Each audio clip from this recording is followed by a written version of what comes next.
Ahmedabad civil હોસ્પિટલમાં 148મું અંગદાન થયું છે. ખેડા જિલ્લાના કપડવંજના રહેવાસીને ખેત મજૂરી કરતા 19 વર્ષના કિશનભાઈ પરમાર પોતાની બહેન પરીક્ષામાં મૂકીને પરત ફરી રહ્યા હતા.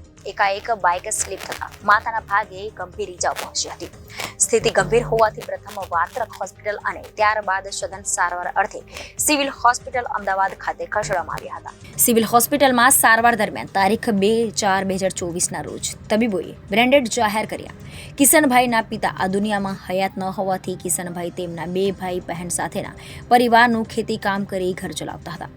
બ્રેન્ડેડ જાહેર કરાયા બાદ કિશનભાઈના માતા ગીતાબેન ગિરધરભાઈ પરમારને સિવિલ હોસ્પિટલ ડોક્ટરોની ટીમે દ્વારા અંગદાન વિશે સમજાવ્યું હતું. માતા ગીતાબેન પરમારે કાળજા પર પથ્થર મૂકી ભારે હૈયે દીકરા કિશનના અંગોના દાન થકી બીજા 4 જરૂરિયાતમંદ વ્યક્તિઓને જીવદાન આપવાનો ઉમદા નિર્ણય કર્યો હતો. આ સમગ્ર ઘટના વિશે વાત કરતા અમદાવાદ સિવિલ હોસ્પિટલના સુપ્રિન્ટેન્ડન્ટ ડોક્ટર રાકેશ જોશીએ જણાવ્યું હતું કે આપણા સૌના પેટ ભરવાનું કામ કરતા જગતના તાત અંગદાતા ખેડૂત પરિવારે આજે 4 વ્યક્તિઓને અંગદાન થકી જીવનદાન આપવાનું મહાદાન કર્યું છે. આજે આ પ્રસંગે અન્નદાતા ખેડૂત પરિવારના તેમના અંગદાન મહાદાનના પરોપકારી નિર્ણય માટે આપણે સૌ ઋણી છીએ. સિવિલ હોસ્પિટલ ખાતે આ સાથે અત્યાર સુધીમાં કુલ 148 અંગદાતાઓ થકી કુલ 477 અંગોનું દાન મળ્યું છે, જેના થકી 460 વ્યક્તિઓને જીવન મળ્યું છે. અંગદાન એ જ મહાદાનના થીમ પર કામ કરતી અમારી ટીમ દ્વારા આજે વહેલી સવારે સિવિલ હોસ્પિટલમાં 148મું અંગદાન થયું.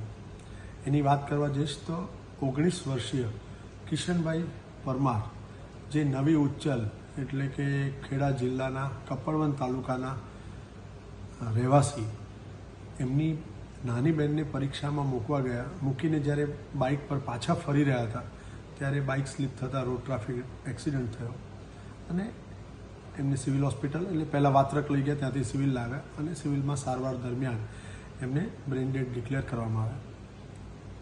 એમના ભાઈ, એમની માતા અને એમના મામા એ લોકોએ ડિસિઝન લીધું કે આપણે અંગોનું દાન કરીએ અને કિશનભાઈ તરફથી સિવિલ હોસ્પિટલને 4 અંગો દાનમાં મળ્યા, 2 કિડની, 1 લીવર અને હૃદય.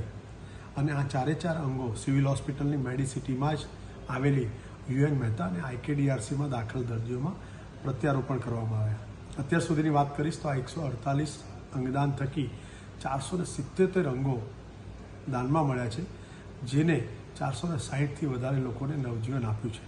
ચાલો આપણે સૌ સાથે મળી અને આ મુહિમમાં જોડાઈએ. અંગદાન એ જ મહાદાન. Bureau report Janadesh news Ahmedabad.